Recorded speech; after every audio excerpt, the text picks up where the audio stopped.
She Says inaugural evening. I'm Sarah Watson, I'm the chairman of BBH New York, and I'm going to be hosting the panel tonight, but I'm going to start by handing over to our amazing She Says community who have got us all together tonight. Hi everyone. I'm Eve Bates and this is Amanda Jaskowitz. We're members of the She Says board and thrilled to have everyone with us tonight to launch our first event of the year in collaboration with BBH and Creative Equals. Who is new to a She Says event? A lot. That's great. Amazing. So we just wanted to spend a few minutes telling you about who we are and what we do. She Says is a global organization that was founded in London in 2007, dedicated to the advancement of women in digital marketing and advertising. Our goal is to provide insight and inspiration to encourage women to keep progressing their careers and move into leadership positions. We're definitely not exclusive to just women. We see men as an important part of the conversation, and certainly as our advocates. We've gone through a few changes since Alessandra Laru moved to London this past summer, infamous creative director, and She Says co-founder. We're now run by and managed by a board of women with different areas of expertise within the industry. We're currently working on our programming for 2020 and beyond, continuing to bring forward our members' events and workshops with engaging content, partnering with like-minded agencies and organizations like this event. Both Amanda and I have been in the industry for several years and can also, both of us can relate firsthand to life experiences that have at different points necessitated taking a step back and then creatively coming back. So this event is particularly meaningful to both of us. Thank you. So we're really excited to have the Creative Equals team here. We've got Ali Hannon and we've got Steph Matthews here. They are here tonight from London, and we're introducing them to our community as well as to the creative industry here in New York to help them launch the pilot program called Creative Comeback in New York. And you'll hear more about that later because they'll be talking about that in detail after the panel discussion. In fact, I've actually known Ali for 20 years now. It's a long time. When we both worked at OV Interactive in London.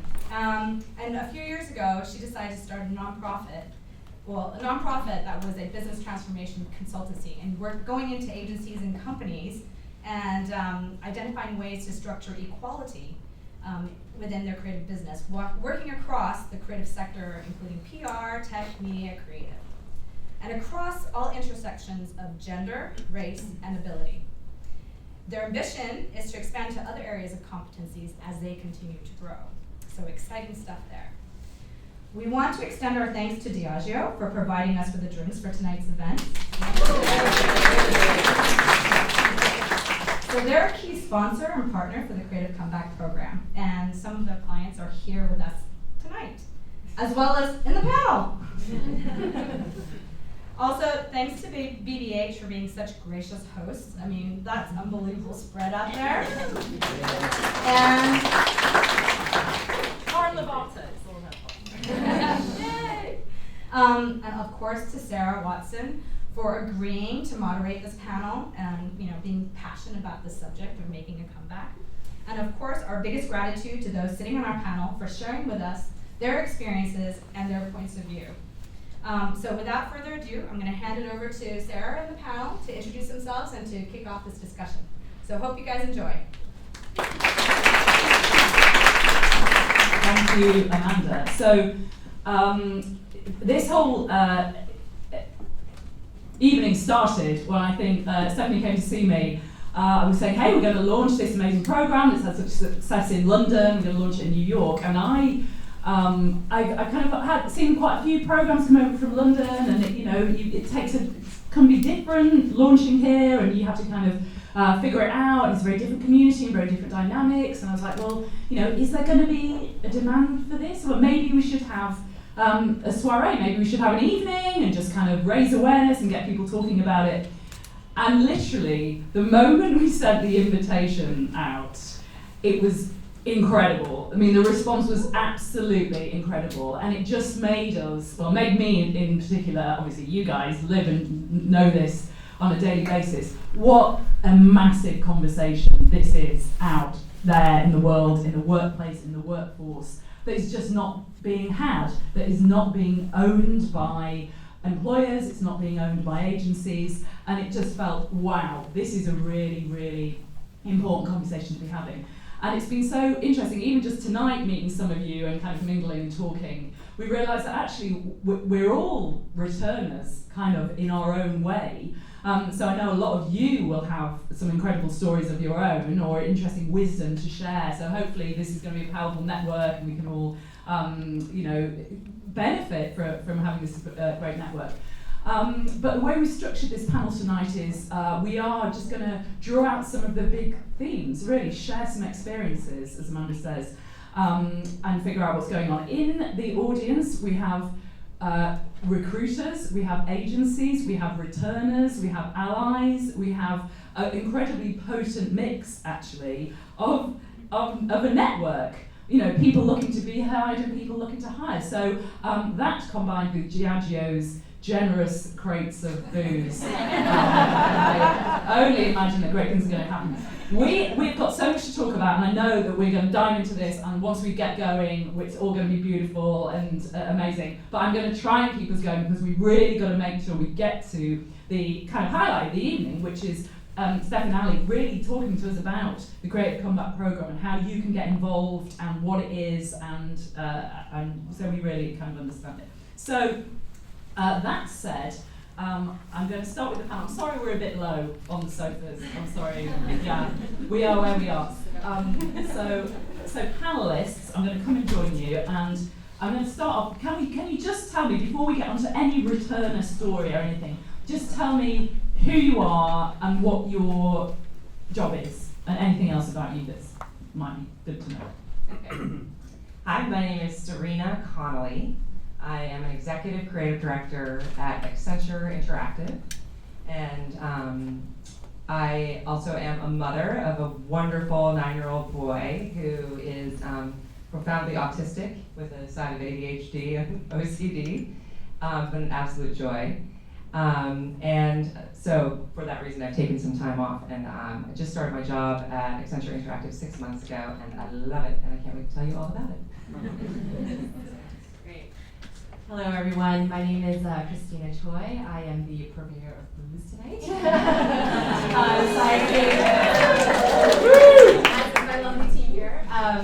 So I've been with Diageo now for about a year, and I head up marketing for the gin, rum, and tequila portfolio. I'm also a wife, as well as a mother of a 5-year-old daughter. Hi, my name is Hugo. I work at One Rockwell. I'm the head of new markets and growth. I am a father of 3 lovely girls, Scarlett, Rosie, and Rebel, 11, 3, and 8 months old, and they're the joys of my life. I'm Rash Sidhu. I'm Group Creative Director at AKQA, originally a Londoner, now living in New York. I have 2 boys. I wear many hats, many different roles, but the most fulfilling role is obviously being a mum. My son is 17, and my younger son is... It is true. So when Sarah and I were talking, she just still doesn't believe I should have brought them up with me. So different stories, different spectrum of motherhood and a different journey, and my younger son is 13. And we have some of the AKQA recruiters here, so if anyone is, looking, make sure you go. I'm giving a really shameless shout out to my Nicole. Yeah, this is really exciting for this conversation, and thank you so much for making sure that we have these conversations. Hi everybody, my name is Kai Deborah Lawson. I am the Director of Community Engagement at WPP on their global culture team. I don't have kids, but I have a whole bunch of friends. All of the food in my house. It feels like the same thing. It's the training. So I guess I have to give something else that's more interesting about me. I'm also a co-host and producer of a podcast called Mixed Company. And I have a blog called My Life with Kai, where I talk about my experiences in advertising, the great ones and the ones that are more interesting to listen to. And excited to be a part of this conversation. Amazing. Rock. So the way I'm going to sort of structure this discussion is Serena, Christina, and Hugo. We're all returners in one way, but I think I'm particularly interested in your returning story.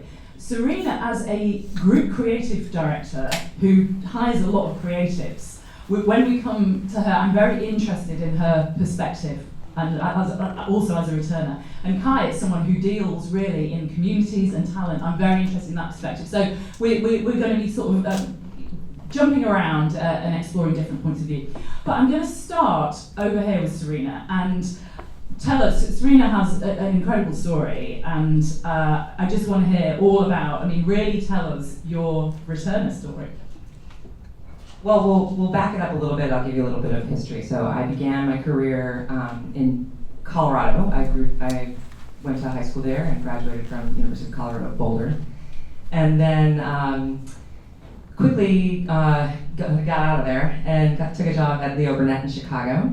And that's where I really started to get into the world of advertising. And in those days, there was only really traditional TV, print, radio, and then in 2006, my now husband and I moved here. He's in the audience. Cute one there. I decided to get into digital. So, really, it was quite a leap convincing people that I could, help them build websites and do banners, even though I've only, concepted, flat art in the past or done TV commercials. So I had to kind of fight my way into digital, and then later fight my way out and prove that I could do more than that, and went on to go to Strawberry Frog, and then became an executive creative director and group creative director. And around that time, we had our son, who we quickly realized was very different. And to compound things, my mother had come down with Alzheimer's and was steadily declining, and my father needed a lot of help with her. So that took up a lot of time at a time when I was a new mother. And so it was really very hard to hold down, both of us work full time. It was very hard to hold down a job as a creative director and work those kinds of hours while caring for a lot of different people and a lot of different needs. So I would occasionally have to take time off, sometimes months at a time, to deal with just the paperwork alone to help these people. So, and of course, that has to be your priority. People used to say to me all the time, like, "Oh, I don't know how you do it." And I was like, "Well, I don't really have a choice." But of course, their families, you love them, and of course you want to help them. But so it's a choice that you make naturally. And I'm so glad that I have, and I'm so glad that I've taken that time off, because it has allowed me also to really explore myself and what I want to do and what I love to do. And so about a year ago, having been freelance for a very long time and seeing the industry changing and not really feeling like I knew my place anymore, I took a workshop thinking that I was going to get out of the advertising agency and form a different type of company or do something completely different. I took a workshop about work and what you're looking for in a job and why we work, and I realized, I actually really love what I do. And it's not that at all. It's that I had been missing stability, security, being able to leave at a given time when I say that I need to, laying down rules, protecting boundaries, which you kind of can't do all the time when you're a freelancer. You work when there's work. So that encouraged me to look for a full-time job, and I found this company, Accenture Interactive, and they have 1 billion programs to help people like me who are caring for a number of people in addition to working. So I totally found my place, and it's been really great for the last 6 months.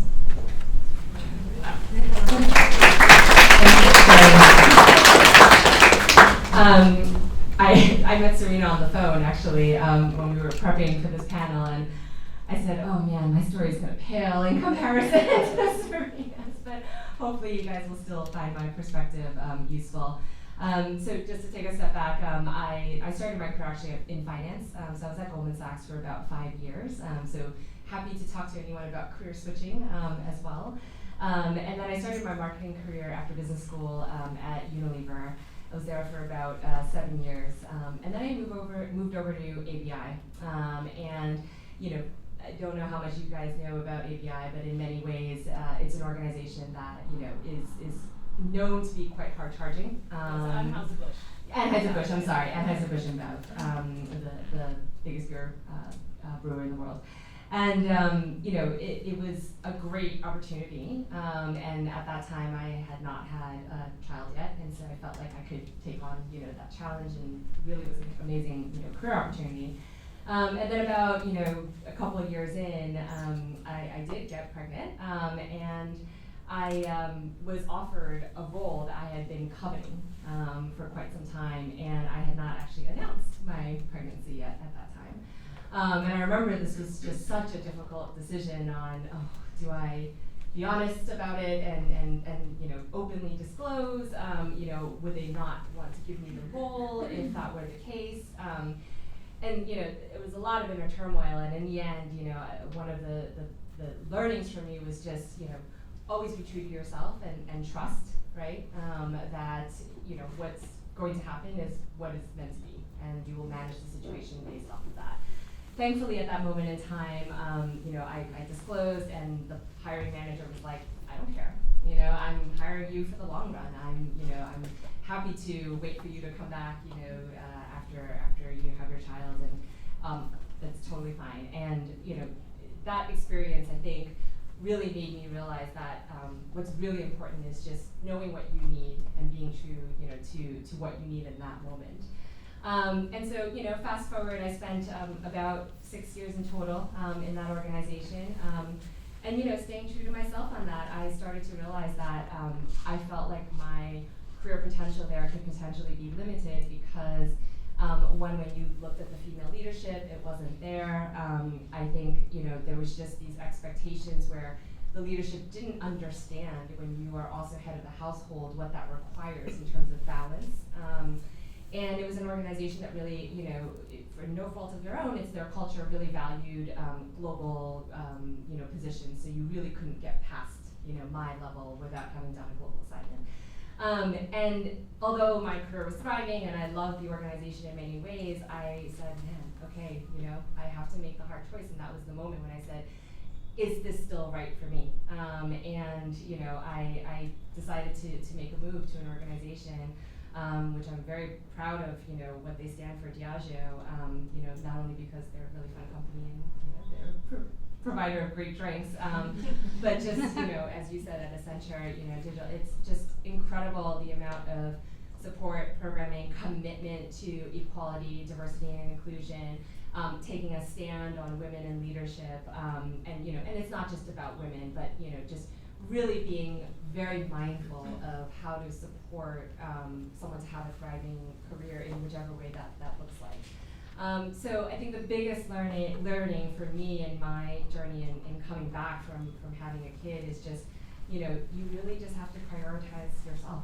And you really have to prioritize what matters to you in that particular moment in time, because what can work for that this year might not work for you, 2 years from now.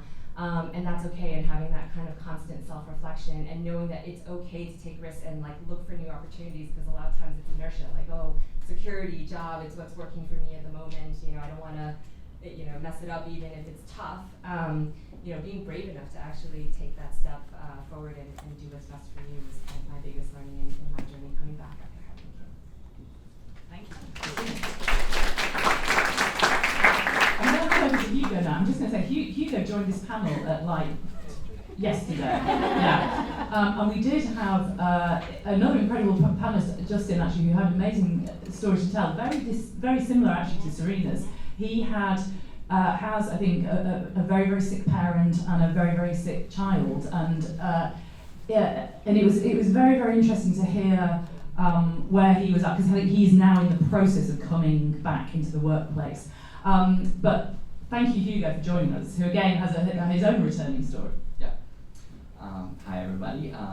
I started my career as an adventurous youth trying to go to Europe after graduating and studying most of my life in the US, but I moved to France and got picked up in the advertising business working at TBW Paris, JWT, DDB Paris, and ultimately Publicis when I met my wife, who interestingly enough, I can share a similar story to Christina. Twice in the time that we've been together, changed jobs while knowing she was pregnant and had the right amount of support there just to go for it. So I appreciate that share that you have there. When I moved after about 15 years in Paris, back to the US, I got picked up again by a large advertising firm, McCann. Had to reinvent myself because an identity that you build even in Europe does not necessarily stand in the US. It's one of those difficulties where you may have to sidestep rather than move forward in your career, and you have to prove and develop your own network, which I, head down, worked hard, and managed to rise up as well over at McCann when there came a time for some budget cuts on a certain account. I was offered a severance package, and I decided consciously to accept that severance package because of the different ways of doing business and advertising from Europe to the US, the support that you may, the work-life balance that you might have or notice more so in a socialist country like France, where you have lots of vacation, 35-hour work weeks, and even though advertising, you do pull in your late nights and everything, but there's balance and compensation for that in a way. And my family life started as well in the US, so my priorities had shifted from work to family, and when I accepted, I decided to put myself back out there to look for jobs. But then 2 months later, my wife announces that she's pregnant, at the same time changing a new job. So we're like, oh my God, how are we going to do this? So we made the decision that I would be the stay-at-home dad.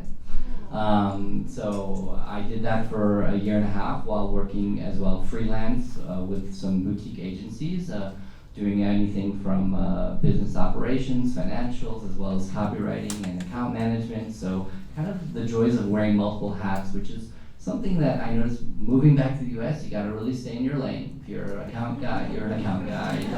Don't give us strategy advice, or don't criticize our creative, or so in Europe it's different. You're called upon that role, especially in account management, and it's something that I miss. And I said to myself, do I really want to go back into the advertising world, especially if we're remaining in the US for a while?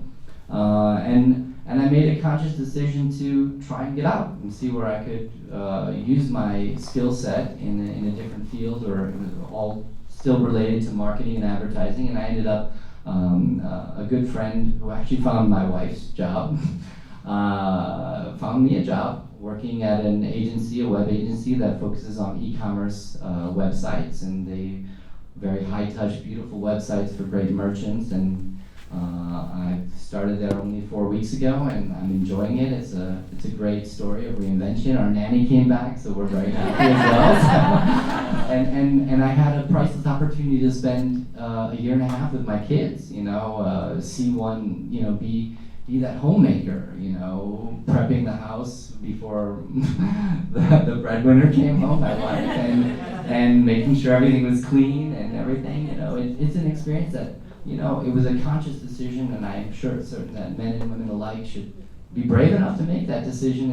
And yes, there's beautiful opportunities waiting for you, especially in the great city of New York.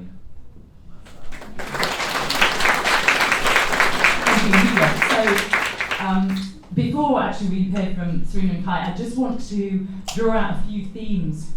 Rash, sorry, from our returns. Sorry. Yes.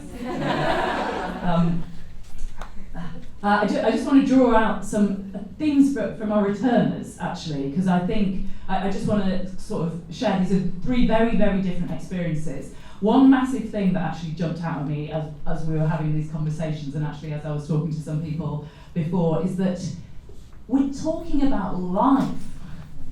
We're just talking about life. I mean, there is work and then shit happens in your life. And guess what? Shit happens to every single one of us in different ways. And it seems the absurdity of the need to create something like this just seems so strong to me now that we're actually sitting down and having these conversations. That's the first thing. I just want to take up a theme, though, that you brought up at the end, Hugo, which is, I mean, all these stories, it's funny because I think when we did our prep calls, we really got into the pain that you guys went through, and now everyone's showing the positive straight up, and I do want to feel a bit of the pain of it as well, because I think there's probably a lot of people in the room who would want to hear from that. But this idea of reinvention, there is this point that you guys, you have been through a lot in very, very different ways, but actually, you've come to a new and a different place from the one that you started, which you actually find is different from how you imagined things would be, but you're actually very happy there. I'd love you to talk about that, Serena. You talked about the aperture and the nature of creativity. Yeah, that's definitely something that I want to try and instill on everyone tonight, if I possibly can, is that was like the one thing that I really kept close to mind during this process was widen the aperture. So for a very long time, I had been extremely narrowly focused on working only within an advertising agency. I am an advertising creative. I work in an advertising agency, and I want to work for the best advertising agency, and then the next best advertising agency, and then the next best one, and I want to move up and up and up. It doesn't have to be that way. You know, there are many ways to be a creative person. There are many ways to work with other people. There are many things that we have, that skills that we have, and things that we can do. It doesn't have to just be one track. And it was that widening of the aperture that allowed me to take a look at media companies and in-house studios and consultancies that eventually allowed me the freedom and the creative thought to come up with the idea that maybe I could not work for an advertising agency, but do still all of the things that I love to do. And so if there's just one thing I can instill upon you, if you are, looking to return back, it's to try to avoid returning back to where you've been, because it's dating that same problem guy over and over again. He's never gonna marry you. So, it's time to play the field a little more.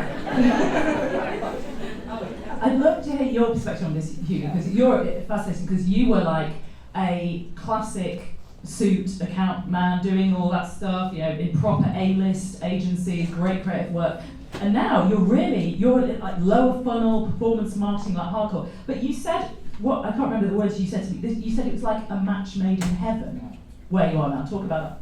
Yeah, so again, when I think about what I was actually capable of and doing, and after having put myself out there to start my job search, yes, you get the phone calls from all of those dream agencies, but I questioned myself whether I wanted to go back into that world, and so I kind of evaluated what am I actually good at, and that's one of the traps of advertising. You can be incredible at things that you didn't even imagine you could do. You can pull off the miracles, but when you try and describe it, I mean, for 15 years I had to try and explain to my mother what I did and and how I did it. So it's kind of complicated. But at the same time, when you look at the skill set, especially from an account side, one of the things I told One Rockwell when I interviewed with him is that I sold things that didn't exist ever.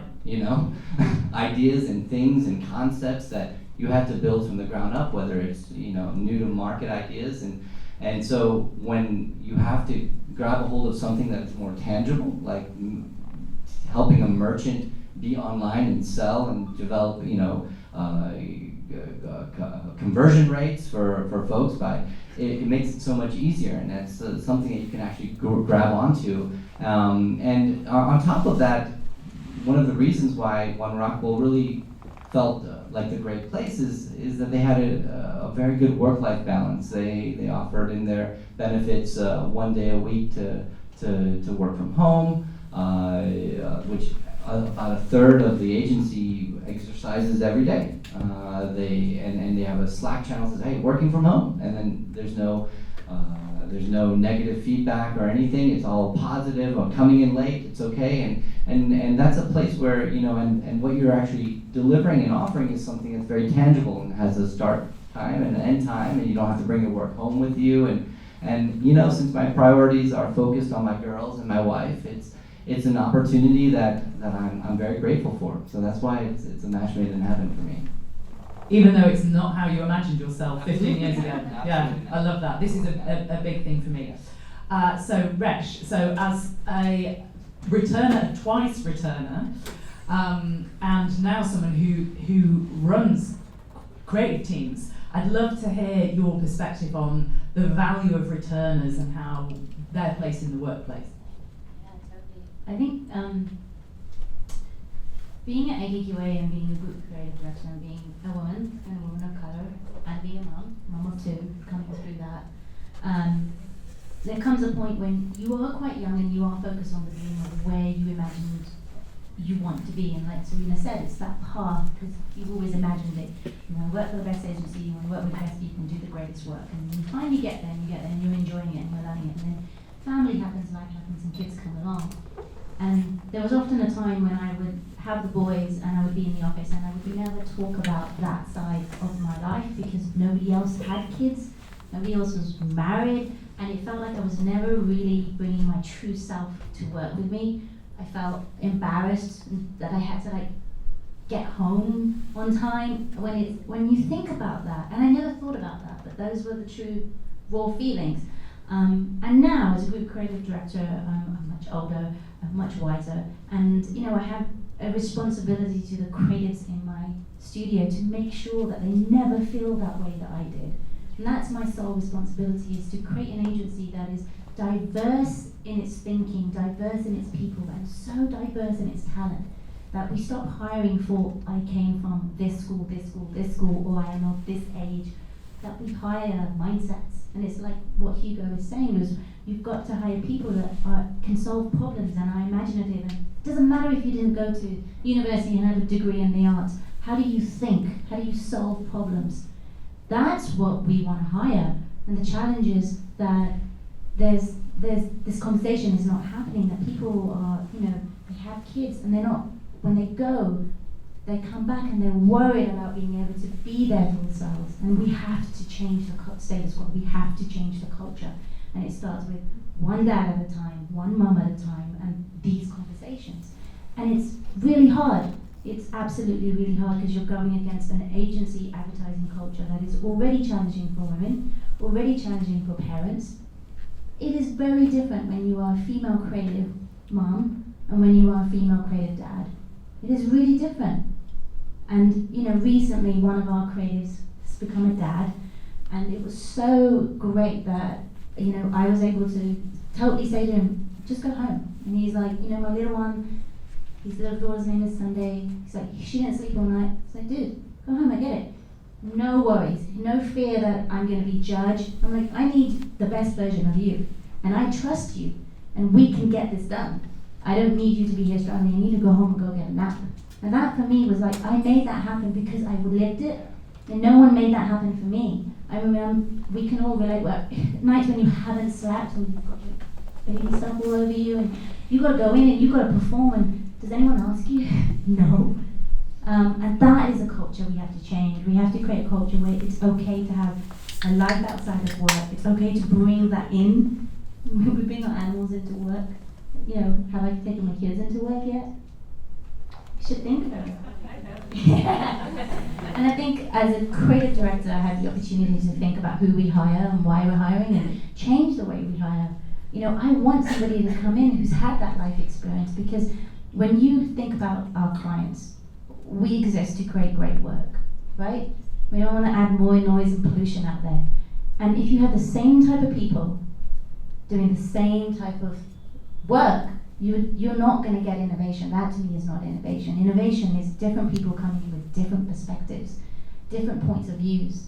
That is pure collaboration, and that's what needs to happen. Part of that is making sure that there's a way that if you are outside of the advertising industry, I mean, I rushed back to work because I was afraid that I didn't want a career grad, you know, and I headed back, and now I look back on it, those are precious times and precious moments. So we have to create a culture where your team can feel that they can say to you, oh, I haven't slept all night, or I need to go home and help sort some stuff out for my mum or dad. I mean, we all have families and we have lives. Because all these experiences that we live through help us be better creatives, help us be better thinkers, and our clients are asking for that, you know. And if I have a team and it's all just guys, I've got to change that. If I have a team and it's not diverse, we have to change that. That is my goal, and that's a challenge. And we need more leaders of different backgrounds, different experiences, men, women, different genders, parents, not parents, because only when you live through that do you see it in other people. And the advertising, like poor advertising industry gets like punched left, right, and center. But it is up to us to change it. And it's not obviously not going to happen overnight, but we can do that by thinking about where do we look for talent. You know, where is that talent hiding? I mean, Nicole and Courtney have the toughest job. We're trying to hire people. We can't find them quick enough. And why are they not coming to AKQA? And I think that's the thing is you know, is there a reason why they're not coming? Maybe women are not coming because they feel like their careers won't progress. And they're saying, you know, Christina, like you were talking about, well, you're at an agency, it's great, but where am I going from here? And does it support the fact that I'm a working parent, or I am somebody that has a life outside of just work? So, Right. lots of things. I would love your perspective on all of this. Any things that have resonated with you, or Lots of things resonate with me. I actually crossed paths with Rush while at AKQA. My last few months there were your first few months there, and a lot of what you said resonates to my experience. So I'm also a returner on the very short spectrum of my career. So back in top of fourth quarter 2018, I decided to quit my job, quite frankly, because I was just tired of the bullshit that I was going through. And the reality was, like, that's the fun way to say it, but it became a decision, you know, is my sanity more important? Is my health more important? Is my integrity more important than the work that we're putting out and the people that are judging my ability? So I took 5 months off to decide whether or not advertising was still the place that I wanted to, or the industry that I wanted to work within. So based on that experience, just to give more context, I come from a project management, producer, resource management background. And those roles require extensive empathy, because the reality of the situation is no matter what agency or company or organization you work within, profit is important. And I can't demand from you your best work to give any of our clients the bang for their buck if you're coming in at your best 10%. I need you at your best 100%, which is the place to which you were hired. We were hired for you to bring 100% to work. So if there are people that are feeling like they can't be their best selves, if they're feeling like they do have to cover the things that they're probably most proud of, which is usually family, which is usually the things that are going on before you come into the office anywhere between 8 and 11, which is usually the things that bring you most joy. If you have to hide that, or you have to make excuses for that, you're not able to give me the work that I need to make us, or us as an organization, number one. And that was always something that I held very dearly to me, even before I was able to articulate that in my roles. Even beyond that, searching for talent, in the conversation of equity and diversity and inclusion and retention and recruitment, whichever conversation we want to have for the day, a lot of the times people say, well, I just don't know where to find talent. And it's funny that Hugo, you mentioned that, you know, in advertising, we sell things that don't exist. I remember my first job at Wonderman back in whenever. Our chief creative officer held a workshop where he actually made that same comment, that like your job is to sell things that don't exist. So if the job is to sell products that don't exist, why do we have such trouble building teams that are based on pre-existing structures? The job should be to make the imaginary team to sell the imaginary product so that we're able to build a better industry. So I feel that we don't apply the same thinking that we apply to creating product and selling and making, you know, getting awards that can and making the most money and ending up on the cover of whatever publication you read. We don't apply that thinking to the way we build teams and the way we retain teams. But if we did, I think we'd have a better chance at keeping people within the industry that not only feel their best self, but they're able to provide their best quality of effort because they're in their best space. So that's just what my experience has been. Like I can say working at WBB, global culture is a completely new discipline. It means nothing. Every day people say, so what does that mean? I said, I don't know, we're building it, I'm putting it together. But what it feels like, and you know, my team members that are here can tell you what it feels like is, how do we qualify and quantify the feeling of what it means to be your best self? Not always is it going to mean bringing your whole self, but what is your best self?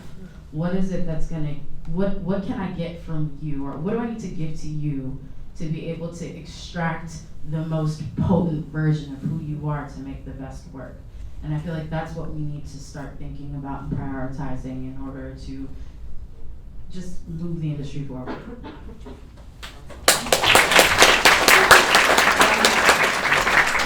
I'm actually going to return to you, Kai, because I think there's one thing that I am getting out of all of this is, despite the toughness of coming out of the industry and everything you go through and everything you have to deal with in life, there is hope.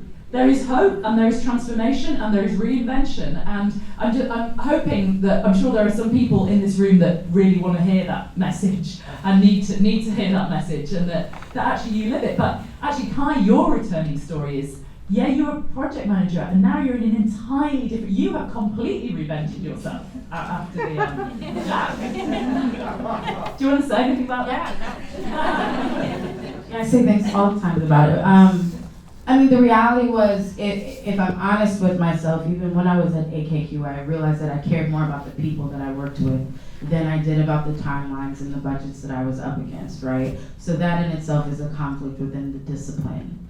However, there at the time, there didn't seem to be a role for someone that cared about people and the health of the people that are doing the work, and how do we create environments that support the work that we're trying to do. And I don't know if anybody's spiritual, what you believe in, or if you listen to Oprah or whatever. I do, and one of the things that I did right after I did quit my job was that I wrote a job description, and I just emailed it to myself because I was like, I have nothing else to do these days, and I need to figure out what my vision could look like. And it was, if I could be my best self.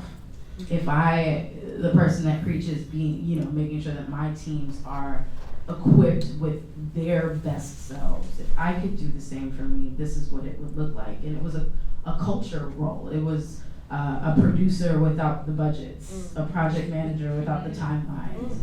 It was, how do I create the best environment for people to thrive in and still be able to provide resources and education and advice, as well as connections to additional partners, vendors, etc., to put people in the perfect position to be amazing.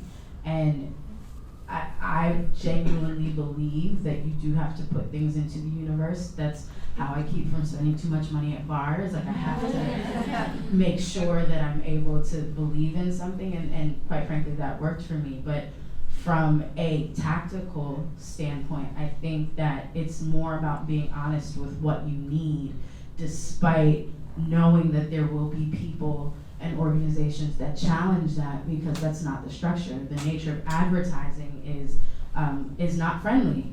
It's not friendly because it's so competitive, and there's a perception that being competitive is being mean and nasty and rude, and that's not actually the case. And I think what we have the opportunity to do with people in these rooms, being that there are culture people and there are recruiters and there are hiring managers and senior people within organizations, we get to be influencers. As we know, working in marketing, we live in an influencer culture, to be the people to advocate for what it means to build better teams and build better spaces. And I think that that's what's important, to use your experience, whether you've had to take care of a sick parent for 2 days or 2 years, whether you've had to take care of children, whether you've had to hold someone's ponytail back when they were hungover. I think it's that empathy, putting that empathy into perspective to see, is my team member okay? You're not doing the same level of work you were doing last week. Did something happen? Can I help you? Do you need a coffee? Do you need a day to yourself? I think it's using that perspective to make the work better is more important, or is more helpful to building your profit and making your clients happy than I think what was perceived in the past. Well said. I'm gonna go a bit Oprah on you as well. I think that that's okay. Yeah. Because actually, something you were saying about you, the way you articulate it is it's putting out in the universe, which I think is brilliant. I think there's also something that I just sort of get from the conversation, that is, you sort of have to get rid of some of the ego bullshit about what you think you should be doing. I should work in this sort of agency and I should be doing this sort of work. And it's exactly what you said, but like, it's our own pride and our own ego that gets in the way of us actually taking the opportunity that's going to be right for us. We don't have the privilege of ego anymore. Maybe that's one of the things that we just have to let go of when life throws some of this stuff at us. And I think that's quite, I don't know, I've learned that tonight. There you go. So, panel, is there anyone else is burning to say? Because I'm going to take questions from the audience, I think, at this point. Are we good? Yes. Hello. Hi, great conversation. Kai, I have a question for you. So what you said really resonated with me about what you try to do is like help people to get out the best versions of themselves. So how do you do that really in a big like corporation level, right? Because every person is so individual, and if you think about like big corporate companies and HR departments and all of that, it's so hard to do that in a generic way versus like really understanding that individual person and their needs. So how are you guys approaching it? I think in hip hop we say there's levels to this shit, right? So I think at a macro level, right? So I work at WPP, which is the creative transformation company level. My role is community engagement, and that is to what I'm building it to be, what we are building it to be is figuring out what do the people need now and understanding what will they need long term, right? So that's a lot of listening, that's a lot of focus groups. We utilize our ERGs to do that, and we listen to their feedback and not imposing on their feedback. Like, you just told me what you need, I don't need to give you feedback on your feedback. And taking that back, taking that in so we can discuss it. I think on a micro level within the agencies, if you do work with teams, it's about empowering your managers, your mid-level managers, to understand that their jobs aren't on the line for caring for people. Because I think a lot of times that becomes a miss. And even at that level, at the mid-level manager level, to understand that it is your job, you're the only person that gets to connect with teams on a one-to-one level, and understanding what it is they need. Sometimes people just want to be heard. It's not even necessarily that they're looking for action, but they want to understand. Yes, I understand you need to go to yoga at 6 o'clock. So let's put a plan together today, knowing that we have this deadline to get you to yoga at 6 o'clock. Okay, even if that means that at 8 o'clock, we're answering emails. You had from 6 to 8 to have your time, and allowing people to prioritize their time. I think people in general forget that even though it's business, the business perspective is the people. So how do you as a leader, as an influencer, prioritize people? I think is how you achieve the success of building better community and building better working environments. Thank you. Great question. Right. Questions, comments, stories people would like to share? We can do the microphone thing, or you can just stand up, whatever's easier. Hi. First of all, thank you for telling us about yourselves and giving really good and useful advice.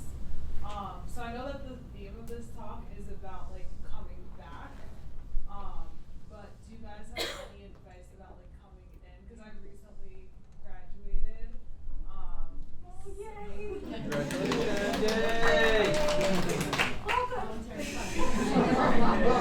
So I guess just like any advice about like, you know, a good way to kind of come in to this field, and just really any advice that each of you Who's going to say that?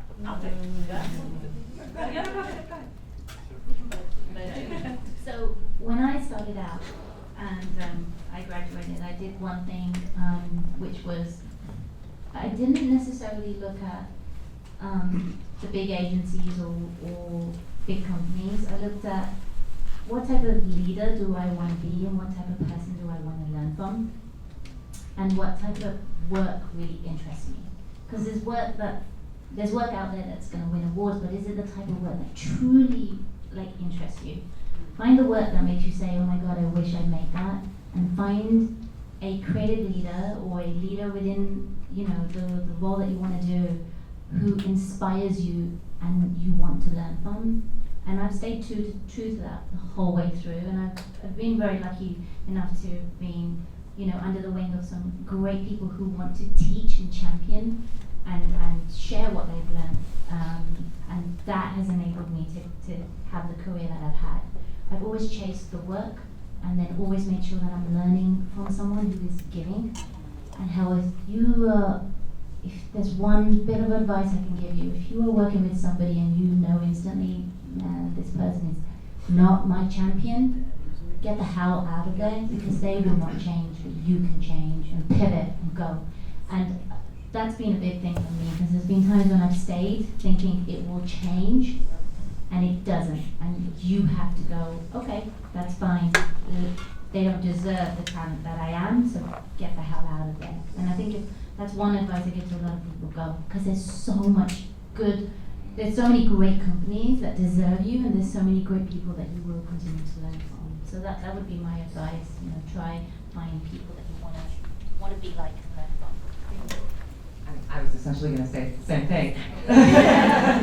But I love that you use the word pivot, because I think that that's such an important word right now, because a lot of us are thinking about, you know, career changes and we're coming back into our career after being away for a while, and I think that the way to go is to think of it as a pivot.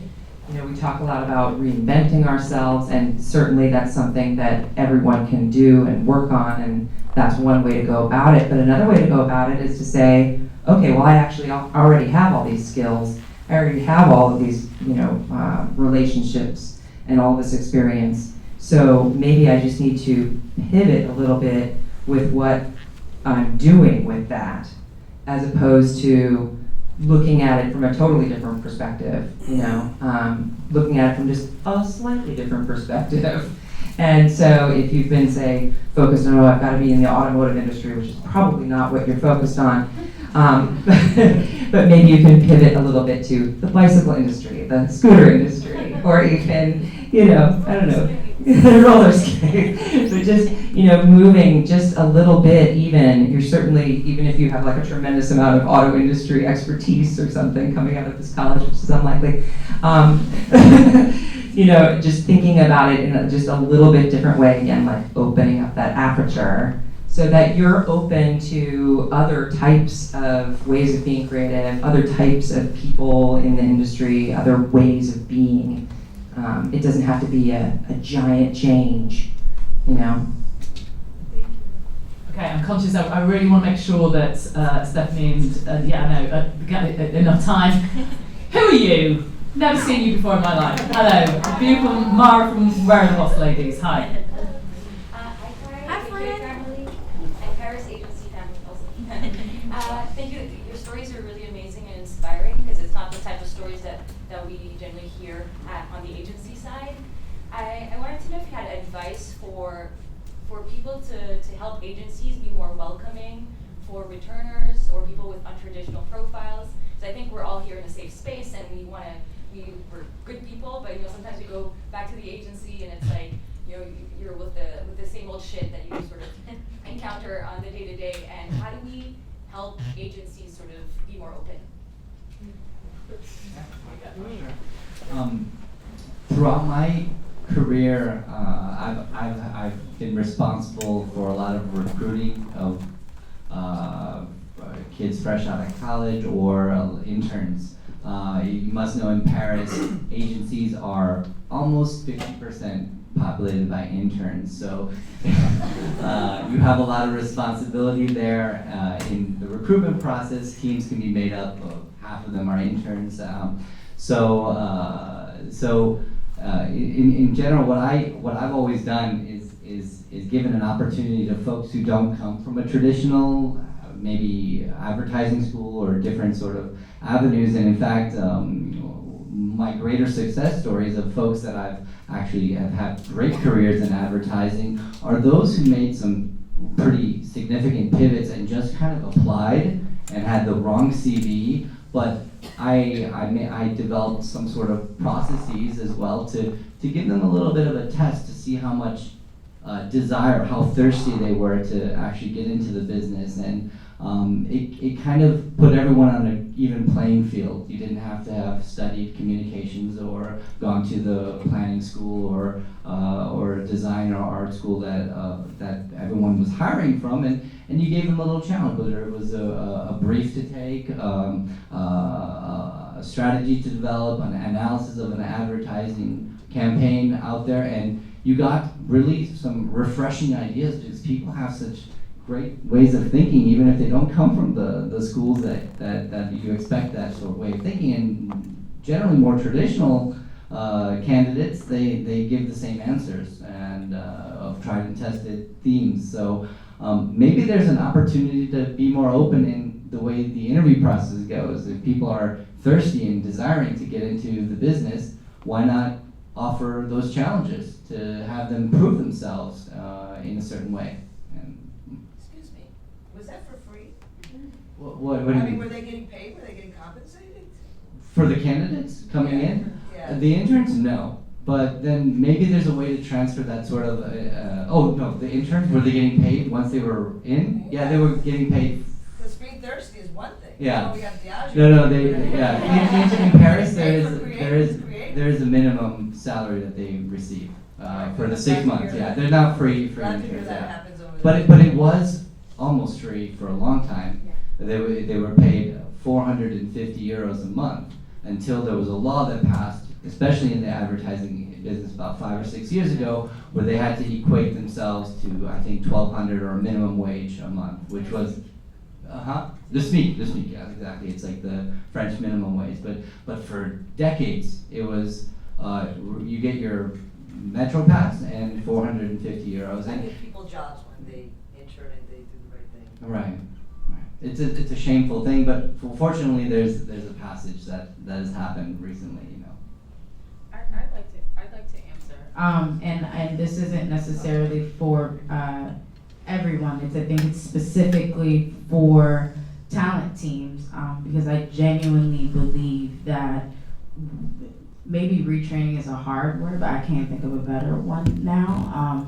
But there needs to be a retraining on how we identify talent and how we recruit talent because there's a visual identity for what a creative director looks like. There's a visual identity for what an account person looks like. There is a perspective on what operations looks like, and that is a problem. And that's why we can't find what we're looking for, because you're looking for something that looks a certain way. And so perhaps if we can collectively provide. One of the things that we've done at WPP is put together an aggregated list of organizations that you can start to recruit from that you may have never heard of before. And that goes outside of just the regular pipeline pools. That's also, what does social media look like? Are there some Slack channels that you can get into for free? Are there some professors that you can reach out to that actually not only have people looking for internships, but alumni that are looking for jobs that you can tap into? Because it goes deeper than LinkedIn, it goes deeper than Behance, it goes deeper than, 2001, you getting a portfolio mailed to your office. It's about being where people are to see what they can do, and I don't think we do in general in the industry enough of getting outside of our comfort zones to go find people. In entertainment and in music, they will go to a concert venue to see where musicians perform. They don't sit at their desks to find talent. In entertainment, they go and delve into SoundCloud and they delve into YouTube to see what other people are doing. In advertising, we wait for people to come to us, and that's why we keep getting the same people. So it is about stepping outside of our boundaries. Whitney, I'm going to pick you up. Okay. I think, by the way, I think that's absolutely so brilliantly said. And I think that it's the perfect segue actually for you guys, because that is exactly what it is that we're doing tonight. And it's actually why Mara, who also is part of Fishbowl, who've been making sure that we put this out to people in other networks beyond the usual ones. And it's exactly why you set this whole thing up. So I'm going to hand over to the incredible Ali and Steph.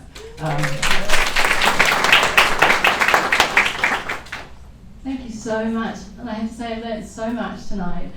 Kai, I think you're like the oracle. And Sarah, I think you're a brilliant Oprah, so thank you so much. And thank you to the most incredible panel. And thank you especially to also Amanda and Eve while I've got you here, and thank you for all coming tonight. We were told there was something like a 70% flake rate if it was going to be a Thursday night and possibly raining. And look at you all, so thank you so much for coming. Thank you so much. So I'm actually going to get you to do a little exercise, and I want you to all stand up if you're over the age of 20. Okay? Let's hope that you're over the age of 20. Okay. So I want you to sit down if you're under 30. Okay, I want you to sit down if you're under 40. I want you to sit down if you're you're giving me the side eye. By the way, there's no pressure to self-identify if you don't feel comfortable saying your age. I want you to sit down if you're under 50. Brilliant. Look around the room. I think it's so interesting. I want you to sit down if you're under 55. Okay, brilliant. Look at you all. Sit down if you're under 60. Wow, that is absolutely brilliant. It's so fantastic to see you here. So I think if we think of this room as a data point and we just take a moment to look around, it's interesting just to see that, actually when you look at the US population, you can sit down now.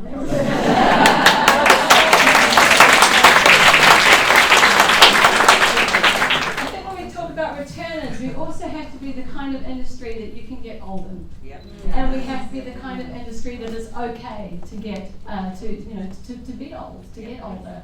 And so, it's really interesting when we look at the US population, because of course, 50%, actually I think it's something like 50% of the US's wealth is held by the over 50 sector.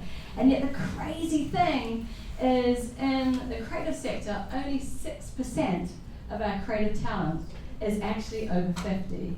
And if we look for women, for example, in that 6%, the numbers are just so tiny, they hardly barely exist. And this is some of the challenges that we have as a sector that we just simply don't represent. And when we don't represent, we have all kinds of blind spots.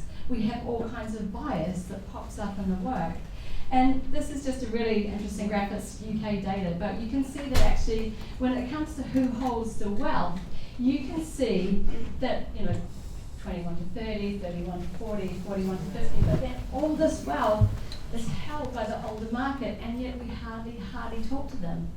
And because there's so little representation in the older age group, well, this is how women are portrayed in the media. And just thinking of J-Lo, Really? yeah, just thinking of J-Lo absolutely crushing it at the Super Bowl. You know, imagine if we said to her, oh, okay, lack of representation equals these outdated stereotypes.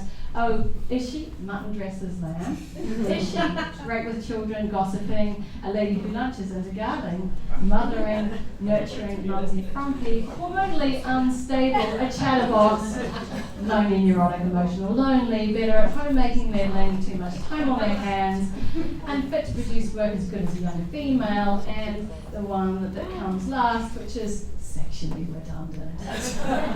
Anyway, so again, just thinking about, you know, representation, thinking about what happens. Well, this is what happens when we don't represent.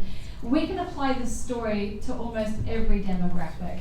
And one thing when we talk about ageism, we also have to talk about disability. So 7% of us are born with a disability, but actually as we go into our older years, something like 41% of us will actually get a disability, and that's in the over 50s as we go into our 60s. So, you know, if we're thinking about creating inclusive creative work, we have to think about ageism, we have to think about accessibility, we have to think about different kinds of abilities. And I guess my own story is, okay, I'm going to come out, I'm 51, and actually when I was 47, I was sitting at my desk, and a young teen came to see me, and they said, oh, Ellie, oh, we thought you were going to be an Alistair, we thought you were going to be a guy.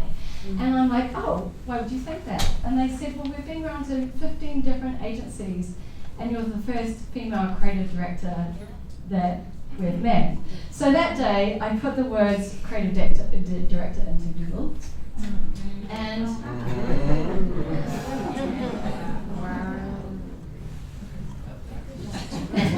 this is what came up. And I think to your point, Kai, when you think about visual identity, if I say to you all as a group, what does a data analyst look like? What does a creative director look like? What does an account manager look like? Well, this kind of visual identity starts to set the barrier of who you start looking for. But I would say now, knowing what I know about diversity and inclusion and equality and equity, is actually this is the result of collective bias for a number of decades, where people choose people who look and sound like themselves, they promote them, they put them up into leadership roles, and then they become the collective groupthink that says that this is the dominant kind of category of people that become creative directors. So that's a massive challenge. And obviously we want this to be, next time we go Google search, full of all different types of people, because of course there's a great quote by the amazing Syl Saller, the CMO of Diageo, who says, who makes the work shapes the work. So we have to have all different kinds of people shaping the work. The creative equals, our strapline is super simple. We believe that diverse teams shape diverse work for diverse audiences, but we have to go deeper. Like, we have to think about diversity and inclusion all along the way that we actually design our creative thinking process. We have to think about it in the research. We have to think about it in the strategy. We have to think about it in the brief. I'm looking at the strategists here. We have to think about it in the creative teams and the bias that they bring to the table. We have to think about it in the production, in the casting, in the makeup and the hair and the costuming. Then we have to think of it even in terms of how we ad serve, when we look at programmatic. So one of the challenges is that there are exclusion lists. And things like lesbian, things like Islam get put on the exclusion list. And that means that minority publications like the Gay Star News, they don't get any ad revenues because of these exclusion blocker lists. And equally, there was a big kind of furore in London just lately because there was an ad that was by a company called Brewdog put up beside a school, and the headline of the poster said, "Motherfucker." So, who thought that was an intelligent place to place an ad? So we have to think about diversity and inclusion not just within the teams or the work or the audiences, but all along the whole way that we actually think about creative work. And so therefore, set up Creative Equals. We do 4 things. We run an equality standard, and Steph's going to talk about some of the data that we get to see in just a moment. It's a rating, review, and roadmap for companies. We do a lot of inclusive culture transformation programs. We run events like Diverse Minds, so that's for the neurodiverse community, so people with autism, dyslexia, dyspraxia, ADHD, that kind of thing. Put your hand up if you'd like to come to a conference that talks about neurodiversity. Brilliant, because I tell you what's fascinating is in the creative sector, we skew twice as high as the normal population for neurodiverse traits. So actually understanding that people with autism, if you're a recruiter here today, they find things like, me and you super challenging. They might not want to look you in the eyes. They might find the lights in this room super bright. They might find, sounds, even the sound of a, spoon in a teacup, really difficult, within an interview, and they often don't get employed. So in the UK, only 16% of autistic adults are in full-time employment. So just thinking about the different communities, is really critical. And the other thing that we do is we represent underserved talent. And returners have a really difficult time coming back to work. We're going to talk about that in just a minute. And actually, how we look at the world is diverse talent is all about the pipeline, who you bring in, and who gets up to those critical leadership roles.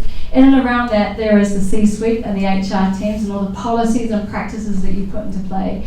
And then, of course, recruiters feed us, right? And recruiters are biased.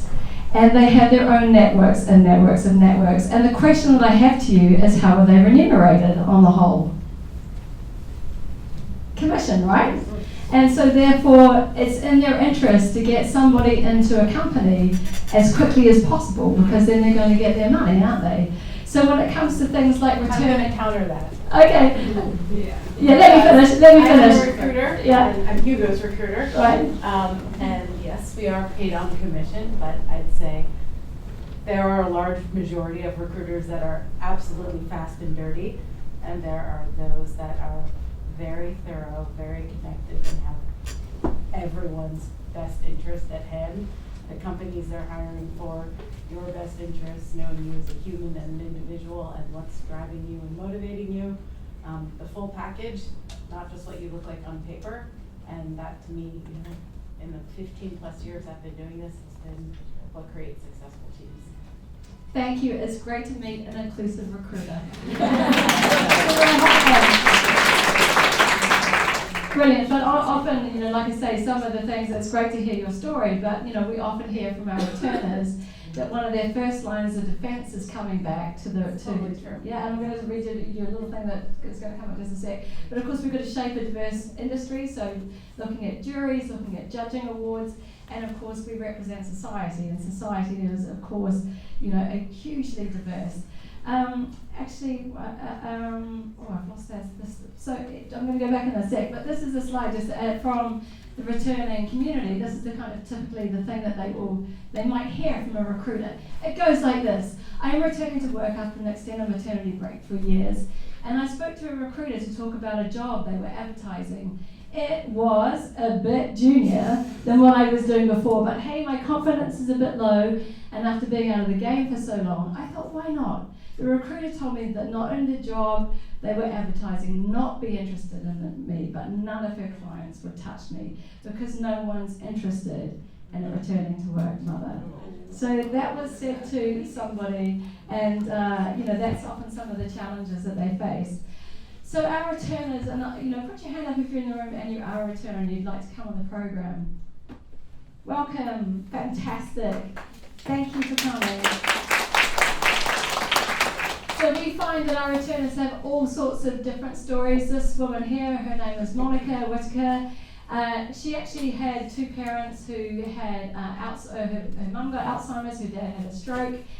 She took time off to become their carer, and then they both died, and she went into deep grief. And she had a big gap on her CV, and she found it very difficult to get back into work.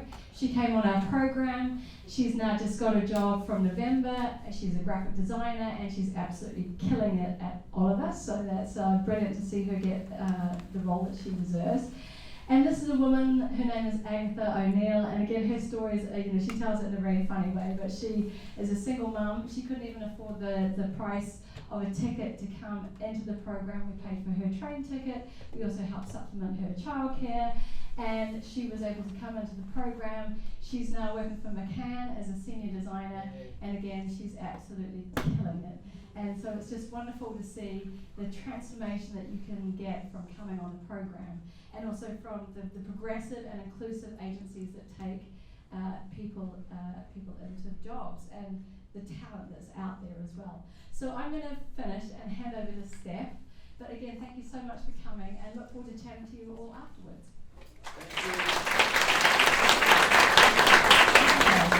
Hey, Creative Comeback. There are a number of things that we do at Creative Equals, and this has got to be my most favourite project. Not only do I get to come and hang out in New York, I get to work with all these lovely returners. But a bit about Creative Comeback. So it's a returnership programme. It's designed essentially to get 100 women and men back into work over the course of a year. We launched the programme in London last year, and then this year Diageo said, hey, what about if we actually expand that across New York and Mumbai as well? Brilliant, I'm hoping to go to Mumbai later in the year. Fingers crossed, Alex. But how that looks like is we've got 3 markets. We're hoping to engage with around 15 to 18 creative agencies in each market, and really kind of give a leg up to these about 35 industry returners all in all. So in London last year, we had 230 women apply. We're in London and Manchester. We had 58 women complete and 40 creative agencies and businesses sign up. But what is actually quite incredible is that 4 in 5 of those on the London programme went back into work. Whether that was full-time work, permanent placement, or part-time. And I have to say, in London last year, we had the support of not only Diageo, but we also had the Government Equalities Office and Facebook. And then over to New York. So Ali and I are here this week scoping out what the boot camp will look like. So it's a 2-week boot camp for our returners that starts on the 23rd of March. So they have 1 week of training with D&AD. So D&AD are kind of training specialists. We train our returners on soft skills and hard skills. So soft skills around kind of knowing your values, being confident, and then hard skills around trends. And I was talking to, I think everyone knows Danny Lennon. I was talking to her this week, and she was talking about the rise of design strategists and how those roles have changed. So we're thinking about incorporating some of that kind of role fluidity into the programme. And then on March 26th, we have the briefing. So we have Smirnoff, so we have Oslam, and hopefully Neil, if he's not on honeymoon, giving a brief to our returners. And we've also got the Johnny Walker crew giving a brief as well. I did see Sanjay here, hello, so I have Sanjay and Jess giving those briefs. And they're exquisite briefs, like they're real life briefs, so our returners really get to kind of cut their teeth and get back in the game. Once they get that brief, on the 2nd week, they go into our host agencies. And in the host agencies, they get to experience and kind of remind themselves what it's like to be back in an agency. And they get to work on those Diageo briefs.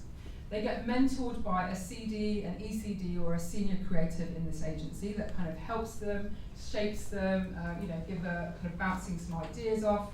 And then they all come back together. We have this incredible day with all the agencies, the returners, where they present back to Diageo on April the 6th. And the idea is that there'll be a winning concept for each of the campaigns, and then that will get made in the Diageo agency. So for our returners, they get to work on a real life brief and then get to make that and see that go to air. And then just a bit about our returners. So far we've got 50 returners, I think, and they reflect a whole range of skills. So UX, copy, art directors.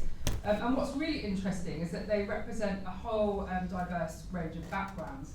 So I had a quick look the other day, and we had 1 in 5 that were male. The average age is around kind of 45 plus. We have representation of sexuality, neurodiversity. I think we've even got someone with a physical disability. I think we have a deaf UX designer. So it's incredible. I really feel like this program is reaching out to untapped talent around New York, and we're really giving them a bridge back into the sector. And then just to date, this is what we've got. So we have our founding partners, so thank you Diageo, Smirnoff and Johnny Walker, and we have D&AD supporting us with the programme. We've got our founding supporters that are helping us get out there and really find those returners. And we've got our founding agencies. But you know what, this isn't enough. I've only got 50 returners. I need to get at least 100 to 150. And I need to get some more founding agencies. So please do come and find me afterwards if you are any of those categories. But once, I guess the whole point of the programme really is to get people back into the sector. But what we found is that once they come back into the industry, that you have to really set them up for success. You have to really create a culture that supports our returners, and like creating that culture doesn't just happen by accident. So have a think about, do your research on returning mothers, like why are they leaving? We have the data on that, and I'll go through that in a minute. But you need to have on-the-job supporters, you need to have peer coaches, like what parental networks do you have there to support them so that they feel like they can, as you were saying, bring the whole self to work. And have visible role models. Like it sounds like everyone here is doing that, but that hasn't always been the case. And look at what D&I champions have you got in the business. But we know all of that, not only because we run Creative Comeback, but because we have a data tool. So we have all of this insight. So in the UK, we also have a product called the Equality Standard, which is essentially like an accreditation. So we go into UK businesses, into creative agencies, media agencies, tech and PR, and we do a kind of a diversity MOT on them. It's called the Equality Standard, it's an accreditation, it gets reported in campaigns, annual school reports every year, and it tells businesses what their employees want, it tells businesses what's their D&I profile, and then we make recommendations as to how to improve that. And it also lets you know their training and development needs by a number of different characteristics, which I think is on here. So the level of detail that we can go into, I think, is over and above any kind of employee engagement survey that you would have in your workplace. And the benefit of this is you can not only kind of tell how diverse your sector is, but you can identify, okay, where are the challenges, where are the problems here, and then we'll look to find some solutions for that. And I've just pulled out some data here, because I do think it's really interesting. And when I saw this one, this is a business that we look at the UK, and it looks at if training needs by junior staff for BAME. In the UK, that's Black, Asian or minority ethnic, so over here that would be people of colour. And if you look at their needs versus their white counterparts, you can see how incredibly different it is. They need training around negotiation, managing stress, navigating office politics. I absolutely hate that. Unconscious bias, data skills. And these are things you would never know if you didn't have the data on your workplace and you didn't know about the D&I profile of them. This is quite interesting as well. We asked, have you worked on a new business pitch or project in the last year? And we can see that it's not just gender that's a barrier there, but it's also if you're a person of colour. So BAME women there, so female people of colour are less likely to have that new business pitch or product. And that really does impact your progress in the workplace. And then thinking about who will promote your business. So we ask about net promoter scores, and we can see that it's not going to be the mid-levels because they're squeezed. It's definitely not going to be the parent or carers, and it's definitely not going to be people of colour. So you really do have to look and investigate as to why that is, because these people are your future. So, New York, are you ready for Creative Comeback? Yes.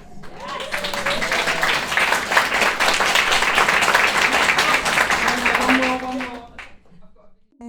Creative Comeback helps women who have been out of the workplace for an extended career break to come back to work.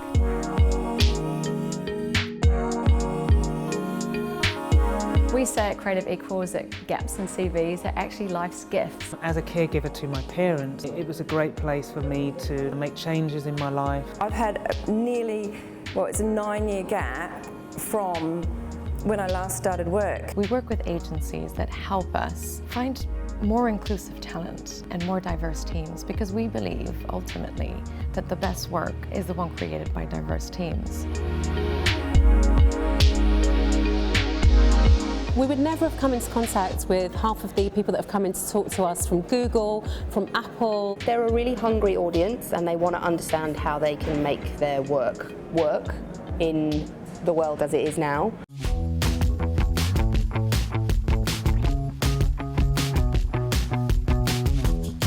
So Diageo sponsored the pitches. We created 2 briefs, one for Baileys and one for Guinness. The impact of Creative Comeback, I really hope that we've discovered some amazing talent. We're about to give a big presentation. It was such an amazing day. So here I am at We Are Social, off the back of a pitch for Guinness at Creative Comeback. I've got a placement here.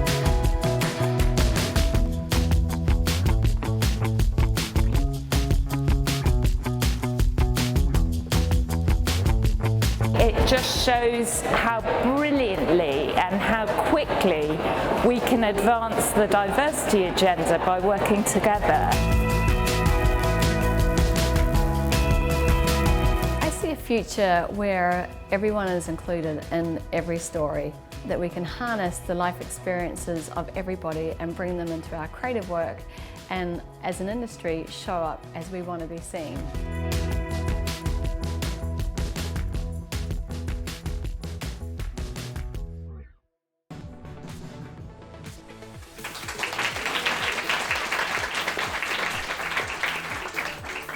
Okay, excellent. I'm going to wrap it up because it's getting late. So, creative equals you fucking rock. Oh my god. Yes. Amazing. She says